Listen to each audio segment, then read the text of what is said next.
ያድራል ብርሰው ነፍሱን ያድናል በስም ታዛስር ያድራል በልቡ አንተን ፈላጊ ስምን ጠሪ ይባረካል ለኑሮ የሚያስቀድም የደስታን ካባ ይደርባል ከኩሰት ታሪቀዋለ በልቡ ዙፋን ላይ ነግሰ ሰላምም በደስታ ኑሮ ይጓዛል ደስታን ጨምሮ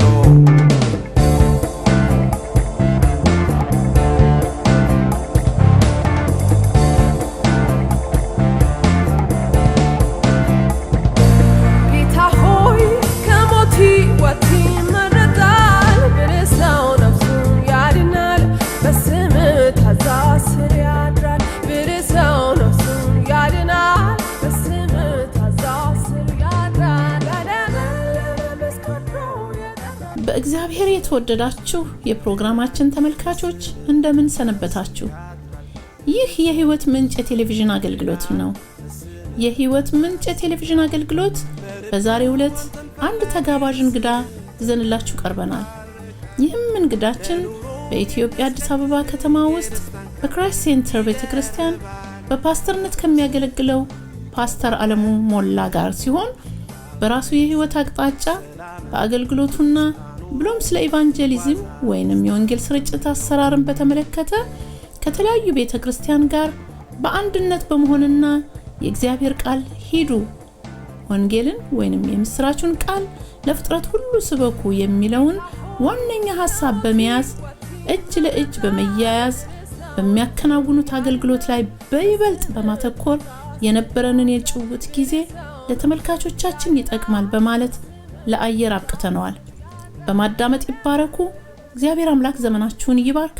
ወደ ዝግጅቱ እግዚአብሔር አምላካችንና አባታችን ሆይ ስለዚህ ስለተባረከ ጊዜ እጅግ አድርገን እናመሰግናለን። ነው ደግሞ በፊትህ በዚህ ሁኔታ አለንና ይህ የምናደርገውን እያንዳንዱ ነገር እንድትቆጣጠር ለታመኑ እጆችህ አደራ አሳልፈን ሰጠን። አሜን። እያንዳንዳችን ግዛ በጌታ በኢየሱስ ክርስቶስ ስም አሜን። ፓስተር ጥሪያችንን አክብረህ እንኳን ወደ የህይወት ምንጭ ቴሌቪዥን አገልግሎት በሰላም መጣህ እልሃለሁ። እንኳን ደህና መጣህ። እንኳን ተቆያችሁ።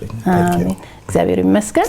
እስኪ ፓስተር እንግዲህ ለተመልካቾቻችን ያንተን የማንነት በግልጽ ብትነግረንና ማን እንደሆንክ ተመልካቾቻችንም እያዩን ስለሆነ እስኪ ንገረን። በጣም ጥሩ። ስሜ አለሙ ሞላ ይባላል። ክራይስት ሴንተር ቤተክርስቲያን ውስጥ በፓስተርነት የማገለግለው እንግዲህ ወደ ጌታ ከመጣሁ ወደ 21 አመት ይሆነኛል። ጌታን ማገልገል ጀመርኩ ወደ 17 አመት ጌታን እያገለገልኩ ነው ያለሁት። የጋብቻዬን በተመለከተ እንግዲህ ባለትዳርና የአራት ልጆች አባት ነኝ። ይሄን ይመስላል ባጭሩ። ኦኬ፣ እግዚአብሔር ይመስገን።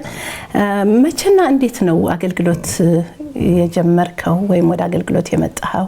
ኦኬ፣ በጣም ጥሩ። አገልግሎትን በተመለከተ እንግዲህ አጀማመሬን ምንድነው ወደ ክርስቶስ ነው ከመምጣቴ በፊት በጣም ያው በጥሩ አይነት ሁኔታ ጥሩ አይነት ህይወት እኖር አልነበረም። ማለት ያ ማለት ምንድነው እንግዲህ የጥሩ አይነት ህይወት ስልሽ በቃ በተለያየ ኃጢአት ውስጥ የነበርኩ ሰው ነኝና ስመጣ እኔ ጌታ በጣም ነው ደስ ያለኝ።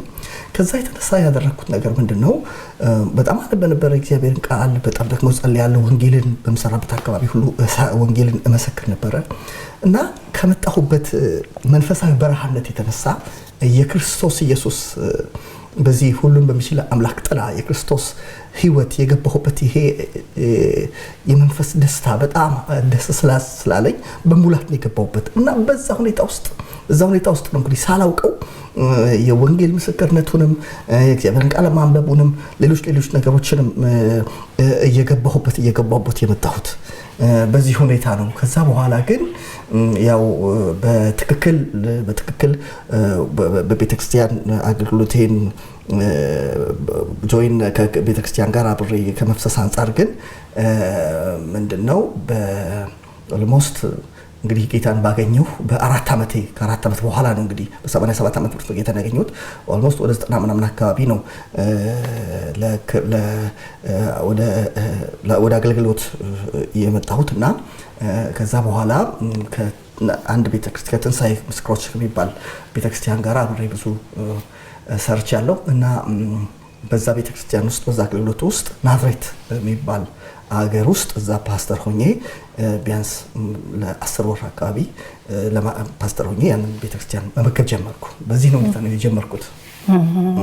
ግን መጀመሪያ አሁን ወደ ጌታስ ከመምጣት በፊት አንተ ራስህ መጽሐፍ ቅዱስን ማንበብ የጀመርከው ወይስ የሆነ ሰው መርቶሃል ወደ መጽሐፍ ቅዱስ ማንበብ እንድትገባ? ኦኬ፣ በጣም ጥሩ ጥያቄ ነው። ምንድነው ልክ ወደ ጌታ እንደመጣሁ እኔ እንደው አሁን ብዙ ጊዜ ለሰዎችን ማበረታታት የምፈልገው ነገር ሰዎች ወደ ክርስቶስ ከመጡ በኋላ መንፈሳዊ ጓደኞች የእግዚአብሔርን ቃል የሚነግሯቸው ከነሱ የተሻሉ ሰዎች ያስፈልጓቸዋል ብዬ የማስበው ነገር በእኔ ህይወትም ያገኘሁት ጥቅም ምንድነው? ከኔ ጋር አንድ ፋሲል ጨርቆስ የሚባል አንድ ጓደኛ ነበረኝ። ያ ሰው ከኔ በፊት ቀደም ብሎ ወደ ጌታ የመጣ ሰው ነበር እና ወደ ጌታ እንደመጣሁ ከሱ ጋር ነበር ጓደኝነቴ እና መጽሐፍ ቅዱስ ራሱ ማንበብ እንደሚያስፈልገኝ እንዳለብኝ አላቅም ነበረ እና መጽሐፍ ቅዱስ ራሱ መግዛት እንዳለብኝ ሁሉ ነገረኝ። አንዳንድ ነገሮችን መርቶኛል። ከዛ በኋላ ግን ምንድነው ሙሉ በሙሉ ጥማቴና ፍላጎቴ የእግዚአብሔርን ቃል ማንበብ ሆነ እና አጋጣሚ ደግሞ ያን ጊዜ እሰራ የነበረው የሥራ አይነት ልክ ከጧቱ እንግዲህ ከጧቱ ስንት ሰዓት መሰለሽ ወደ ኦልሞስት 9 AM አካባቢ ስራዬን ጨርሳለሁ። ከናይን በኋላ የሚገርምሽ ሙሉ ቀን እኔ ነፃ ነኝ። ስራዬ ጧት ነው የሚያልቀው ከስራው ባህሪ አንፃር የግል ስራ ነበር ስራ የነበረው። ከዛ በኋላ ምንድነው ሙሉ ጌል ቤተክርስቲያን ብዙ ጊዜ ክፍት ነች እና እዛ ቤተክርስቲያን ውስጥ ከጧቱ እንግዲህ 9 ገብቼ እስከ ማታ ድረስ አልወጣም። ከዛ ስንት ብዬ ያነበብኩ የእግዚአብሔር ቃል በጣም ጣፈጠኝ፣ በጣም ደስ አለኝ። ይሄንን እንግዲህ ወደ ቢያንስ ወደ 2 ዓመት ነው ያነበብኩትና በጣም ደስተኛ ነኝ። በዚህ ሁኔታ ነው እንግዲህ እግዚአብሔር ቃል በማንበብ ከዛ በኋላ አብረውኝ ይሰሩ ለነበሩ ሰዎች ወንጌል መሰከር ነበረ። ወዲያው እንደራንኩ አካባቢ ብዙ ሰዎች አብረን ከምንሰራቸው ሰዎች ጌታን ተቀበሉ እና በዚህ መንገድ ነው። በጣም ደስ የሚል አገልግሎት ነው። ግን አሁን በመጀመሪያ የነበረህን የህይወት ሁኔታ ጥሩ አይነት ነገር እንዳልነበረ ነግረኸኛል።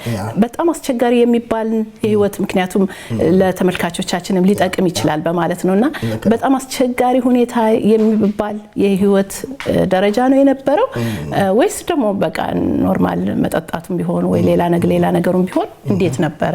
ኦኬ፣ ምንድነው እኔ በርግጥ ወደ ክርስቶስ ከመምጣቴ በፊት መጀመሪያ ላይ ያው ተማሪ ነበርኩ፣ ጀስት ጎበዝ ተማሪ ነበርኩ እና በኢትዮጵያ አቆጣጠር በ1978 ዓ.ም ኤሌክትሪካል ኢንጂነሪንግ ለማጥናት ጀነራል ትምህርት ቤት ውስጥ ገብቼ እየተማርኩ እያለ ነው ደርግ ብሔራዊ ውትድርና ወሰደኝ በ16 ዓመቴ። ከዛ በኋላ እንግዲህ ወደ ውትድርናው ዓለም ስገባ የሆነው ነገር ምንድነው በቃ ማጨሱም ተጀመረ፣ ጉርብስናም አለ። ከዛ በኋላ መጠጡም ሌላም ነገር አብሮ መጣ።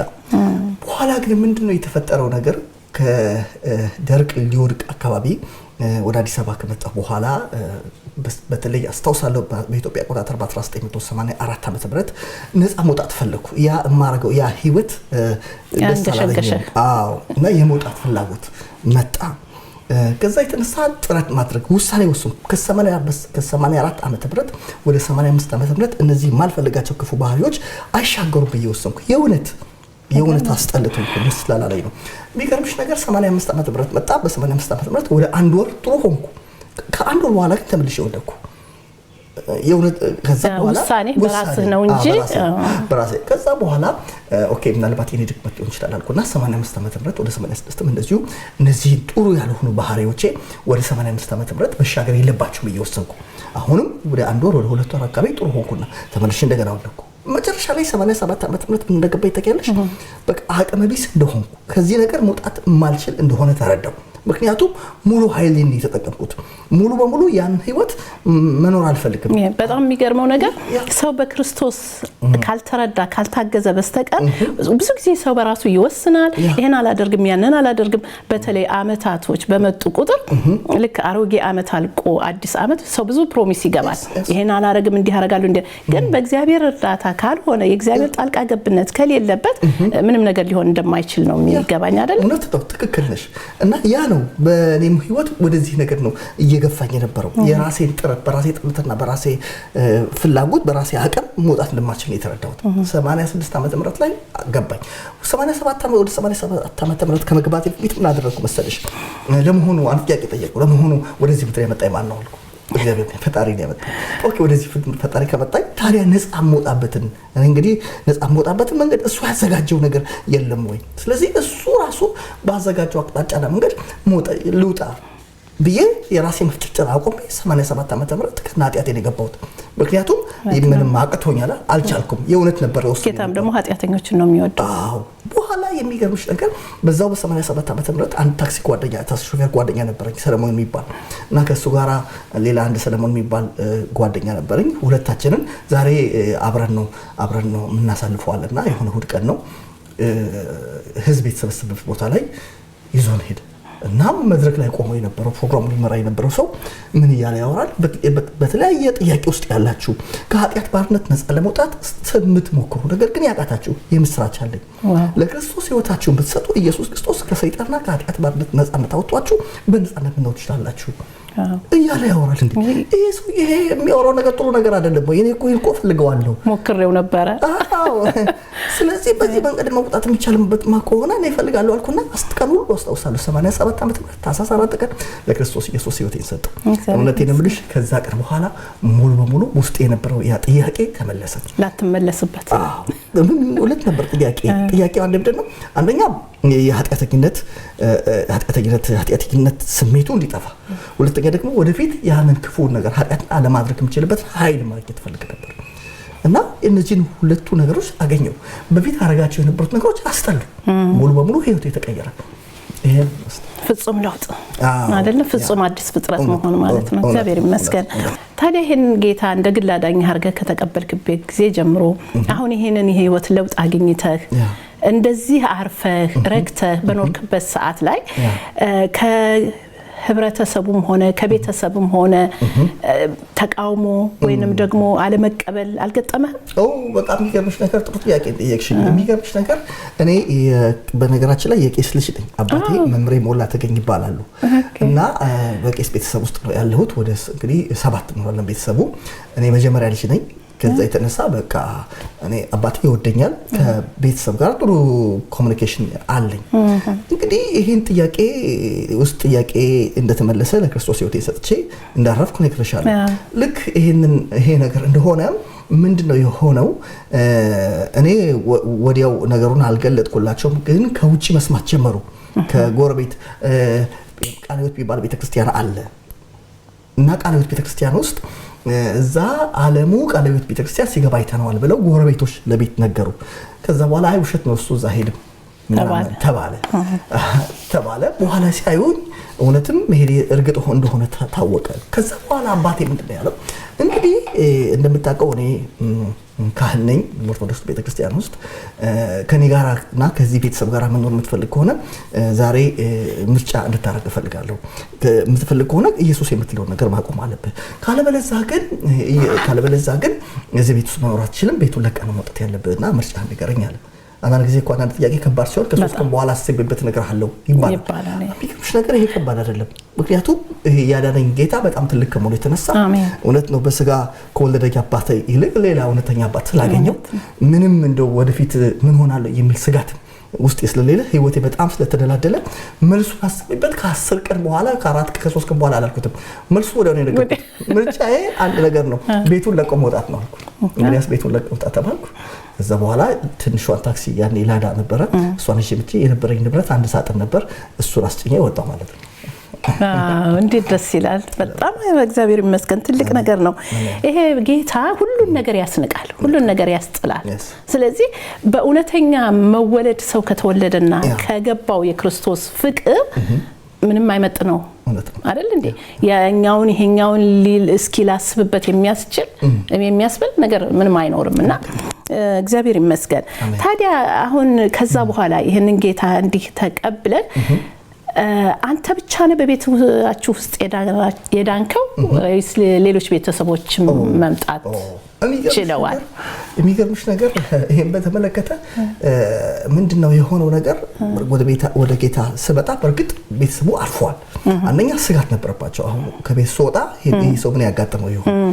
አዳሌ መጠጥ ቤት አምሽቼ ሁሉ ልመጣ እችላለሁ፣ ከሰው ጋር ልጣላ እችላለሁ፣ ምን ይሆናል የሚል ስጋት ነበረባቸው እና በአብዛኞቹ በተለይ ከኔ ቀጥሎ ያለችው እህቴ አንድ ጊዜ ያለችውን አስታውሳለሁ።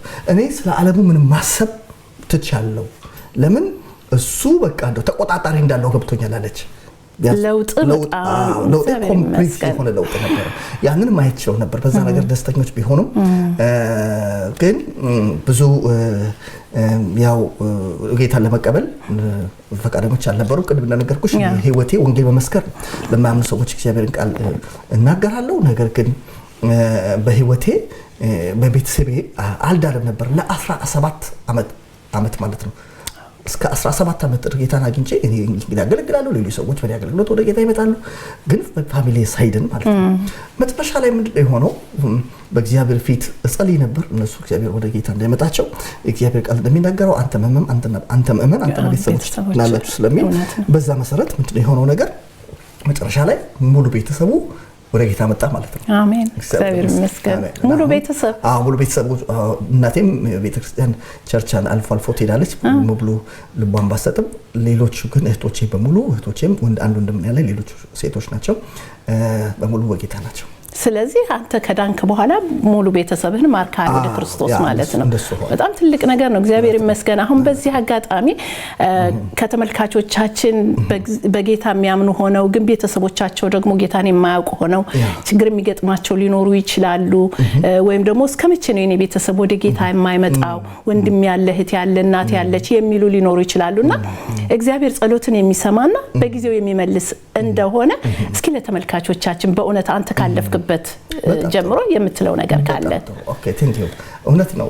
እንግዲህ ለእናንተ የምሰጠው ምክር ምንድነው? ጸልዩ። መጽሐፍ ቅዱስ ሲናገር ምንድነው የሚለው? የጦር ዕቃችን ስጋዊ አይደለም ነው የሚለው። ምሽግን ሁሉ ለመስበር በእግዚአብሔር ፊት ብርቱ ነው እያለ ይናገራል። የጦር ዕቃችን እግዚአብሔር ከሰጠን የጦር ዕቃ መካከል ደግሞ በጣም ትልቁና ዋናው የጦር ዕቃ ጸሎት ነው። ስለዚህ እነዚህ ሰዎች በእግዚአብሔር ፊት በማቅረብ መጠበቁ አማራጭ የሌለው ጉዳይ ነው። እኔ ማድረግ የነበረው ያንን ነው። ስለዚህ እግዚአብሔር ስለ ተስፋ ቃል የሰጠው ተስፋ ቃል መፈጸሙ አይቀርም። በጽናት ይሄን እንድታደርጉ እመክራለሁ። አሜን። እግዚአብሔር ይመስገን። አሁን እንግዲህ አንተ አገልግሎት የጀመርከው እንደነገርከኝና ቀደም ስናወራ እንደነበረው ስም ሳይሰጥህ ገባ ወንጌላዊም ሳትባል ፓስተርም ሳትባል አንተ በቃ ልክ ሲበራልህ ሲገለጥልህ ወጣህና ለጓደኞችም ለምታገኘውም በየመንገዱ ምንም እንደዛ የክርስቶስን ወንጌል ስትናገር እንደነበረ ነግረኸኛል። ስለዚህ ይሄንን አገልግሎት አሁን በእንደዛ አይነት ጀምረው ነው ወደ ፓስተርነት ደረጃ የሄድከው ወይስ አሁን በመታገለግልባት ምንድነው ክራይስት ሴንተር ቸርች ነው አሁን በፓስተርነት የምታገለግለው አይደለ? ስለዚህ እዛ ቸርች ውስጥ እንዴት ነው ይሄንን የአገልግሎት መሸጋገር ያገኘው? ኦኬ በጣም ጥሩ ጥያቄ ነውና ምንድነው በርግጥ ከክራይስት ሴንተር ቤተክርስቲያን ጋር ጆይን ከማድረግ በፊት ለመጀመሪያ ጊዜ አብሬ አገልግል የነበረው ከትንሳኤ ምስክሮች አገልግሎት ጋር ሚኒስትሪ ነበረ እና ከዛ ሚኒስትሪ ጋራ ሙሉ ወንጌል ቤተክርስቲያን ነው ህይወቴን ለክርስቶስ ህይወት የሰጠሁት። ከዛ በኋላ ከትንሳኤ ምስክሮች የሚባለው አገልግሎት ጋራ የዛ አገልግሎት ዋና ዓላማ ወንጌል ማሰራጨት ብቻ ነበር። ሚኒስትሪ ነው ቤተክርስቲያን አይደለም።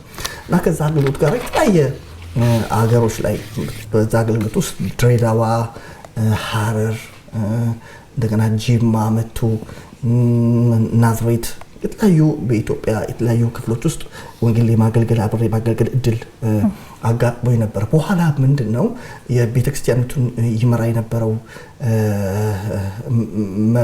መሪያችን ምንድነው ወደ ቤተክርስቲያንነት ኦልሬዲ ሽፍት አደረገ አገልግሎቱ። ከዛ ያ ከሆነ በኋላ ናዝሬት ላይ የነበረችው ቤተክርስቲያን እኔ እንድመራ ወይም ደግሞ ያንን እዛ ቦታ ላይ ያንን እንዳገለግል እኔ ተሾሜ ተላኩ ማለት ነው። በዚህ መንገድ ነው እዛ ቤተክርስቲያን ላይ እዛ ቸርች ውስጥ ሆኜ ነው ወደዚህ የመጣሁትና ኦልሞስት ወደ 10 ወር አገልግያለሁ እዛ ያለችው ቤተክርስቲያን። በዚህ መንገድ ነው ፓስተር ከመሆን በፊት ያ ፓስተር የሆንኩት በዛ ሁኔታ ነው። ከዛ አገልግሎት ጋር ነው ከዛ አገልግሎት በዚህ መንገድ ነው። እግዚአብሔር ይመስገን። አሁን ባለህበት ቸርች የኢቫንጀሊዝምን ስራ እንግዲህ ዋናው የሁላችንም አዲስ ፍጥረት መሆንና ጌታን ማወቅ ትልቁ አላማና ግቡ የኢቫንጀሊዝምን ስራ ለመስራት ነው እና አሁን ያለህባት ቸርች አሁን እንግዲህ አንተ ሌሎችም የአጥቢያ ውስጥ እንደነበርክ ነግረኛልና እንዴት ነው የኢቫንጀሊዝምን ስራ የሚሰሩት የሚያካሂዱት በቸርቻችሁ ውስጥ የምታካሂዱት? ያ በጣም ጥሩ። ምንድነው በቤተክርስቲያናችን ውስጥ የወንጌል ስርጭት ቲም አለ። ያ ቲሙ በሳምንት አንድ ቀን እየተሰበሰበ የእግዚአብሔርን ቃል አካባቢው ላይ ዘው ወንጌል ይመሰክራል። ከዛ ባሻገር እኔ ግን ካለኝ ከዛ ከወንጌል ስርጭት ህብረቱ ባሻገር እኔ ካለኝ የወንጌል ሸክም የተነሳ ማለት ነው ከሌሎች አብረውኝ ከሚያገለግሉ ሌሎች መጋቢዎች ሌላ ቤተክርስቲያን ውስጥ ካሉ መጋቢዎች ጋራ በተለይ ፓስተር ተሾመ የሚባል አገልጋይ አለ። ደግሞ ሌሎች ማፎርቅ የሚባል ወንድም ማለት አንተ ከምታገለግልበት ቤተክርስቲያን ውጪ ያለው ፌሎሺፕ አለ። ምንድነው የዛ ፌሎሺፕ ዋናው ትልቁ ዓላማ የእግዚአብሔር ቃል ሐዋርያ ስራ ላይ ባለው ቃል መሰረት ኢየሩሳሌም በትምህርታችሁ ሞላችኋት ነው የሚባለው። አዲስ አበባ በትምህርታችን ሞላታለን ብለን አሜን። ትልቅ ነገር ከዚህ የተነሳ እግዚአብሔር በጣም የሚገርም በር ከፍቶልን የሚገርምሽ በዚህ ሰዓት ኢትዮጵያ ውስጥ በተለይ አዲስ አበባ ላይ የታክሲ ወረፋ የሚባል ተጀምሯል። አይተሽ እንደሆነ ምናልባት በቅርብ ሄድሽ ከሆነ ጧት ላይ ሰልፍ ታያለሽ። ጦር ኃይሎች አካባቢ እንደገና ቶታል አካባቢ ሜክሲኮ የትም ቦታ ህዝብ ተሰልፎ ነው ታክሲ የሚይዘው እና እዛ ቦታ ላይ እግዚአብሔር በረዳ መጠን የእግዚአብሔርን ቃል እንሰብካለን፣ እግዚአብሔርን ቃል እናስተምራለን ደረጃውን በጠበቀ መልኩ ማለት ነው። አየር ጤና ላይ በደንብ ጥሩ ስብከት መግቢያ አካልና መደምደሚያ ያለው ማለት ነው። እንደውም ሰዎች ደስ እያላቸው ነው የሚሰሙት። አድራሻን ሁሉ ሰጠን ሁሉ የሚሉ ሰዎች ሁሉ አሉ። ያንን ወረፋ ተጠቅማችሁ እዛ ላይ ህዝቡ በቆሙ እየጠበቀ ያለኛ ደግሞ መልካም የምስራች አለን ብለን ያንን እናስተምራለን እና ሰው ያለ ምንም ችግር ደስ ብሎት ይሄንን እንግዲህ ቢያንስ ለ3-4 ዓመት እያደረግነው ያለ ነው። በዚህ መንገድ ነው እየሰራን ያለ ነው። ይሄ በዛኛው ውስጥ ካለው ሸክም በየቀኑ ነው ይሄን ነገር የምታደርጉት? ይሄንን ይገርምሻል አንዳንድ ጊዜ በየቀኑ ድፍን አንዱን ወር እናደርገዋለን። ድፍን አንዱን ወር ጧት እስከ ዓርብ ድረስ ነው። ቅዳሜና እሑድ ሰጥቶ ስለማይኖር አንሰራው። ከዛ ቅዳሜና እሑድ ደግሞ ቤተክርስቲያን ታገለግላለች። ቤተክርስቲያን ቅዳሜና እሑድ እናገለግላለን። በዚህ መንገድ እናደርገውና ከዛ አንዳንድ ጊዜ ደግሞ ጀስት ለ2 ሳምንት ለ3 ሳምንት ልናርፍ እንችላለን። ከዛ እንደዛ እያደረግን ነው እየሰራን ያለ ነው እስካሁን ድረስ። በተለይ ግን የበዓሎች ሳልነግርሽ ማለፍ ነገር ምንድነው በዓሎች ማለፍ አናልፈም። ፋሲካ ሲሆን ያን ምክንያት አድርገን በጣም ነው የምናስተምረው። የክርስቶስ ኢየሱስ ልደት ሲሆን ዘመን መለወጫ ላይ እንደዛ አይነት ስራዎችን እንሰራለን። በጣም ትልቅ ነገር ነው። ምክንያቱም ባለፈውም ስታስተምር ሰምቻለሁና መቅረብ የሚል ነገር ተጠቅመሃልና እንግዲህ እነዚህን ሰዎች እነሱ አይደለም ወደኛ መምጣት ያለባቸው ለማግኘት እኛ ወደ እነሱ መሄድ አለበት እና አልሰማም ወደምንለው አካባቢ እኛ ካልሄድን ቁጭ ባልንበት ማንም ሊመጣልን አይችልምና በተለይ የተጠቀምከው ቃል ጥሩ ነገር ነውና ሰዎች በሚፈልጉት መንገድ ላይ ባሉበት ሁኔታ ላይ እንደም የሰጠው አሁን አገር ቤት ባለው ሁኔታ ላይ ተመካኝቶ ወንጌል ሊሰበክ ይችላል። ደግሞ እዚህ ሀገር ስትመጣ ሰበብ የምትፈልገው ላይክ ስለ ወይዘር ማንሳት ትችላለህ ምናምን እያልክ ነበርና እስኪ ስለሱ እንዴት አድርገህ አገናዝበው እንደሰጠው እሱ ምሳሌ ንገረኝ።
አልፌም ስንገዳገድ ቃል ነው መካሪዬ ቃል ነው መላሴ አልፎ ስንት ዘመን ገስግሶ ስንት ዓመት ዝም ብሎ የተጠፈጠፍን ስጋና አፈር ነገር ብቻ አይደለም።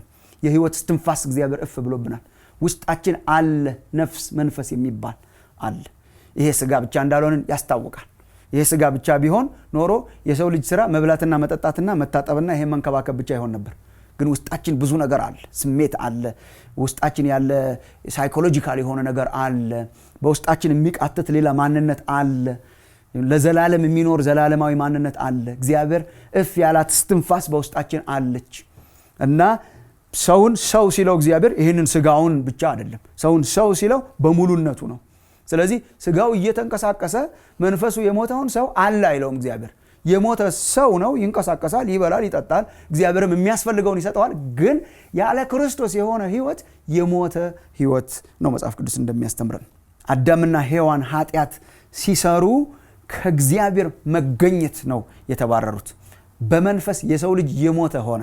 በመንፈስ መሞት ማለት ከእግዚአብሔር የተለየ ህይወት፣ ውስጣችን ከእግዚአብሔር ጋር የማይገናኝ ህይወት ማለት ነው። ይሄ ለምሳሌ በኤፌሶን ምዕራፍ 2 ቁጥር 1 ጀምሮ በምታነቡበት ጊዜ በበደላችሁና በኃጢአታችሁ ሙታን ነበራችሁ ነው የሚላቸው የኤፌሶንን ክርስቲያኖች። ከእግዚአብሔር የተለዩ መንፈሳቸው የሞተ ነበረ። ትንሽ በንጽጽር ለማየት እንሞክር ህይወትንና ሞትን። ምን አይነት ህይወት ነው? አሁን ህይወት ስንል ምን አይነት ህይወት ነው? ለምሳሌ በዮሐንስ ወንጌል ምዕራፍ 5 ትንሽ ገጾች ገለጥ ብታደርጉ ቁጥር 24 ላይ ምዕራፍ 5 ቁጥር 24 ምን ይላል? እውነት ጌታችን ነው የሚያስተምረው።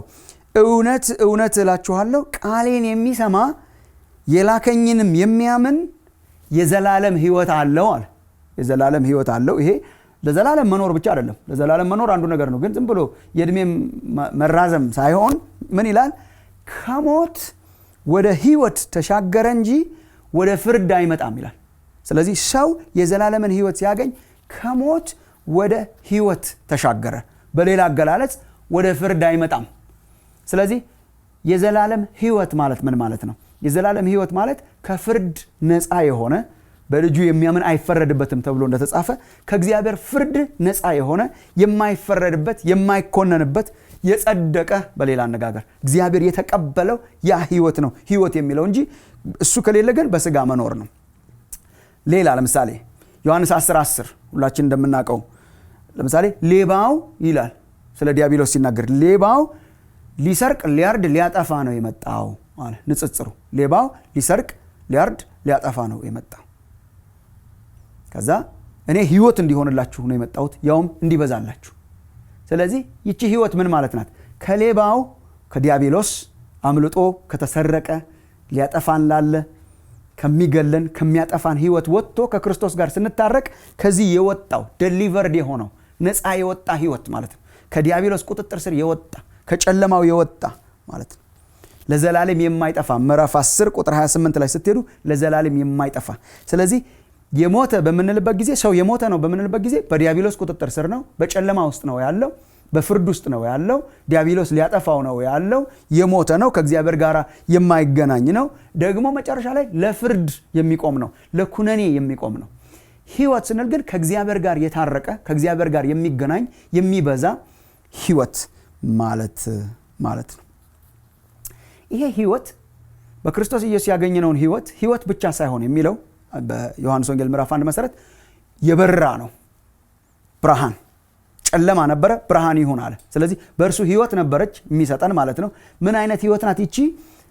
የሰው ብርሃን ነበረች። ስለዚህ መጽሐፍ ቅዱስ ሙታን እንደነበረን ብቻ ሳይሆን የሚያስተምረን የአዲስ ኪዳን ስናነብ በነገራችን ላይ በጣም ግልጽ ነው።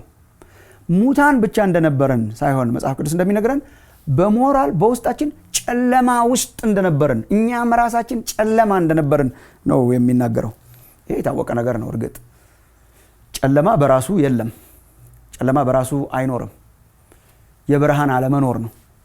ስለዚህ ብርሃን የለም ማለት ክርስቶስ ብርሃን ከሆነ ይሄ ራሳችሁ በሂሳብም ስሌት ልታሰሉት ትችላላችሁ። በምንም አይነት ሳይንስ ብናይ ጨለመ የምንለው ብርሃን ሲጠፋ ነው። ብርሃን ሲኖር ጨለማ አይኖርም። ስለዚህ ኢየሱስ ክርስቶስ ከሆነ የሰው ብርሃን ይሁን የሚለው ኢየሱስ ክርስቶስ ከሆነ ልጁ ያለው ብርሃን ስለሆነ ክርስቶስ እኔ የዓለም ብርሃን ነኝ ዮሐንስ ወንጌል ምዕራፍ 8 ቁጥር 12 እኔ የዓለም ብርሃን ነኝ የሚያምንብኝም ብርሃን ይሆንለታል እንጂ በጨለማ አይመላለስም። ብርሃን ሲበራ አንድ ክፍል ውስጥ ጨለማ የለም። ጨለማን እንፈልጋለን ካለን ብርሃንን ማስወገድ ነው። ስለዚህ ኢየሱስ ክርስቶስ ብርሃን ስለሆነ መሞት ብቻ ሳይሆን የሞት ነው። ከክርስቶስ ወደ ህይወታችን ካልመጣና ህይወታችን ካልተቀየረ ደግሞ ህይወታችን ጨለማ ነው።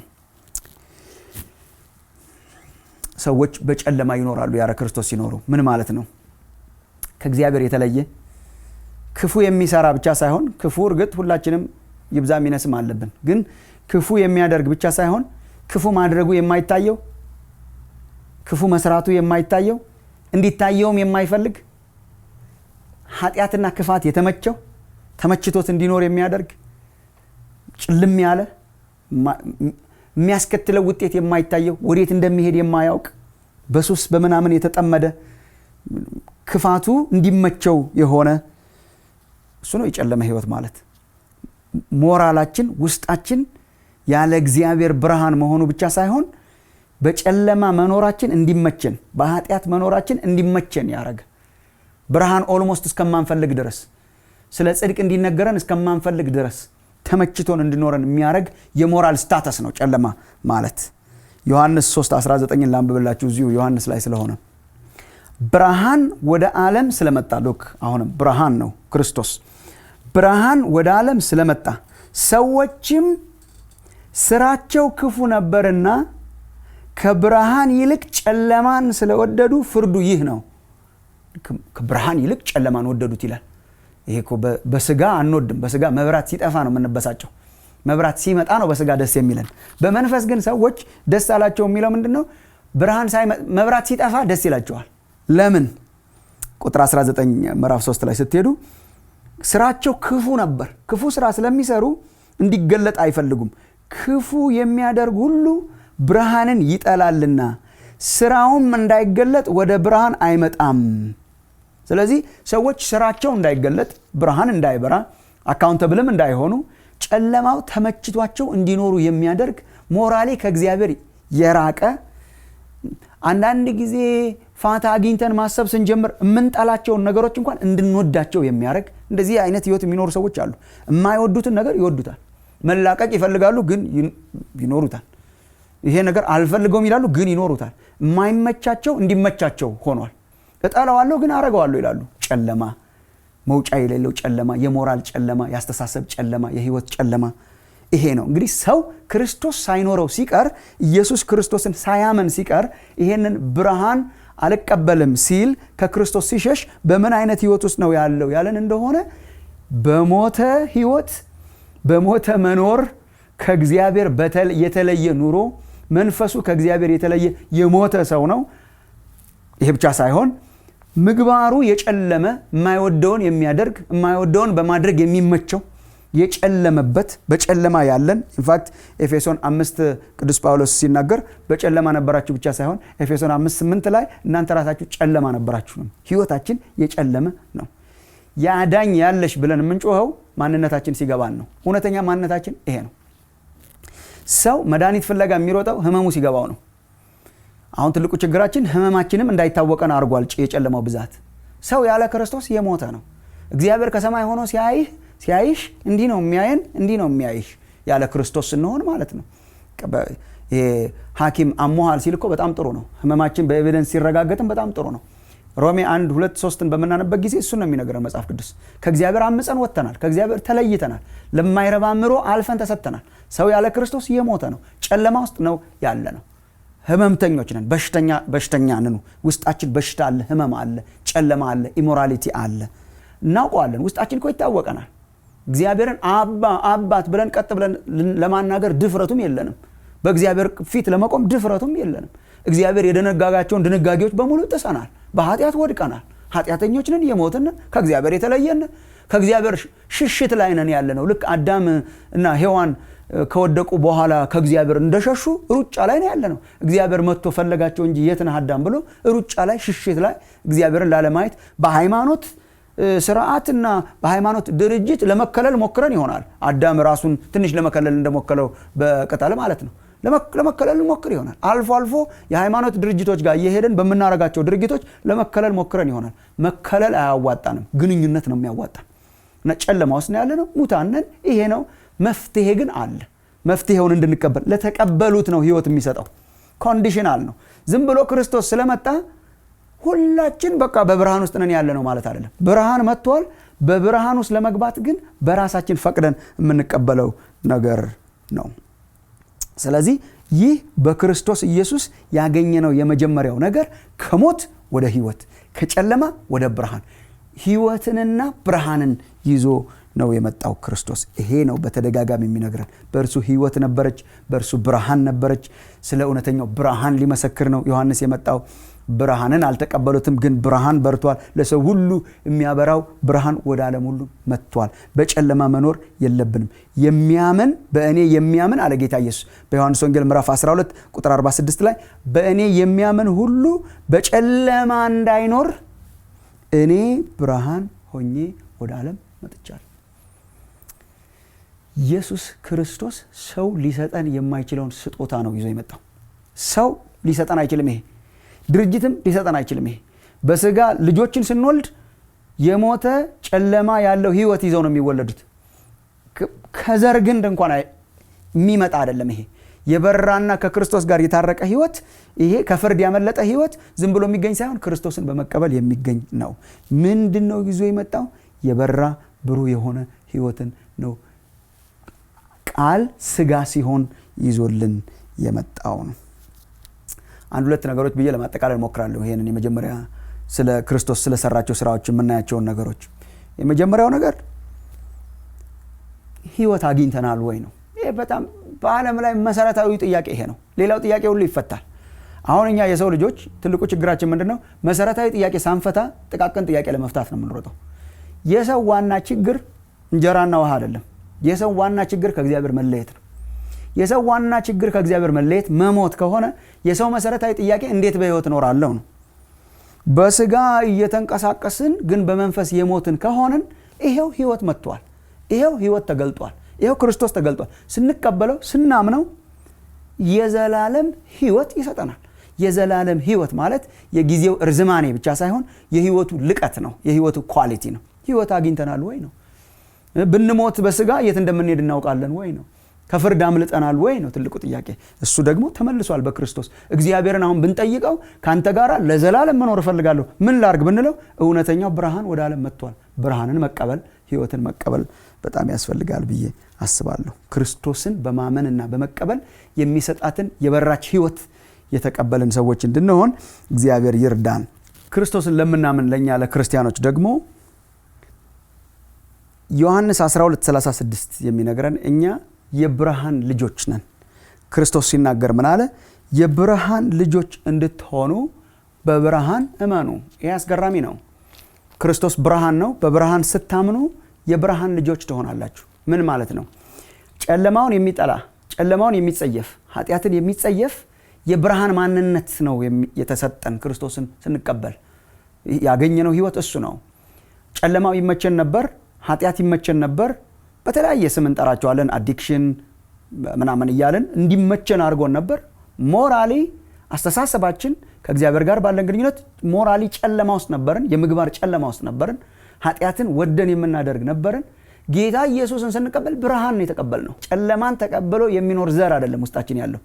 ጨለማን የሚጸየፍ ብርሃን ወደ ውስጣችን ገብቷል እና ብርሃንን ተቀብለን እንደ ጨለማ ልጆች ከመኖር ህይወት መውጣት መቻል አለብን። ይሄ በጣም መሰረታዊ ጥያቄ ነው። ብርሃን ተቀብዬ ብርሃን በህይወቴ በርቶ ጨለማን ለምጄ የምኖረው እንዴት ነው? የጣልነውን ዓለም የሚናፍቅ ሰው እንድንሆን እግዚአብሔር አልጠራንም። ጨለማንና ሞትን እንዴት ይናፍቃል? የተለየ ነው።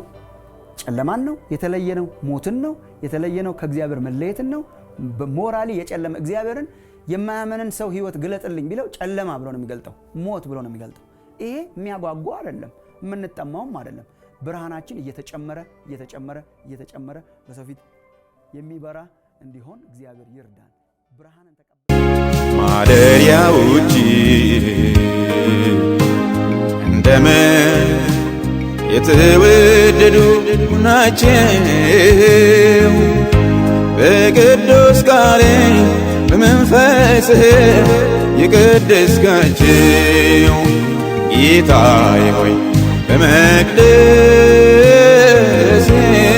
ከፍ ባለውም ዙፋን ስግደት ይቅረብልህ ስግደት ይቅረብልህ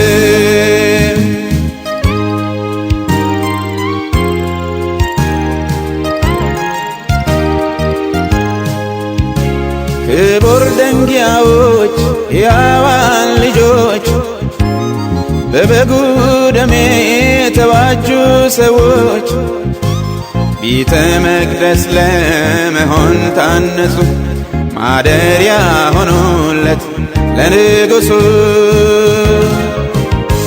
ማደሪያ ውጪ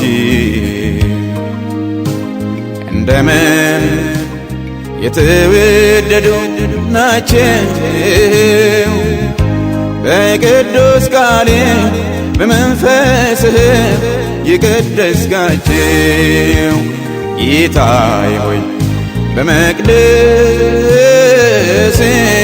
ከፍ ባለውም ዙፋን ስግደት ይቅረብልህ ስግደት ይቅረብልህ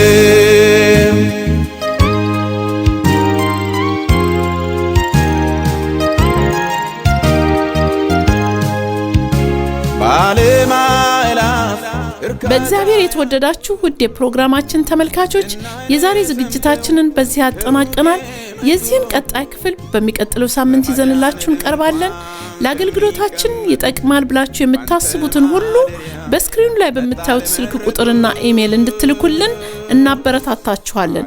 ከዚህ በፊት ያስተላለፍናቸውን ፕሮግራሞች ለማግኘት ለምትፈልጉ ደግሞ በፌስቡክ ፔጃችንና በዩቲዩብ ስትሪም ኦፍ ላይፍ ቲቪ ብላችሁ ብትገቡ ታገኙናላችሁ። የእግዚአብሔር ጸጋና ሰላም ከሁላችሁ ጋር ይሁን። መልካም ሳምንት። ጌታዬ ሆይ በመቅደስ ከፍ ባለውም ዙፋን ስግደት ይቅረብልህ ስግደት ይቅረብልህ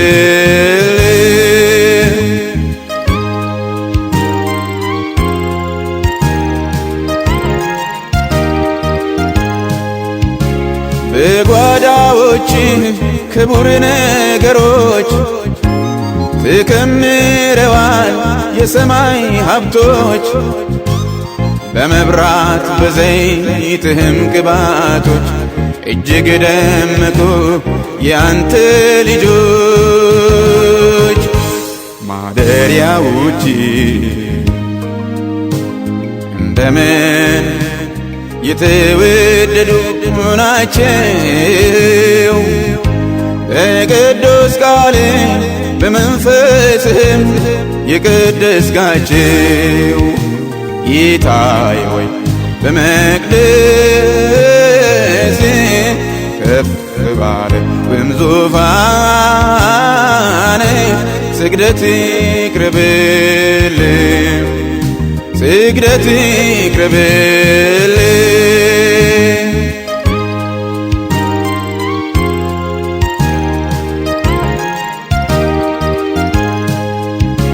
ካህናቶች በመለከቶች መዘምራን በዜማ ዕቃዎች በአንድነት ቃና ወጣ ድምፃቸው ከፍ አደረጉህ በምስጋናቸው ማደሪያዎች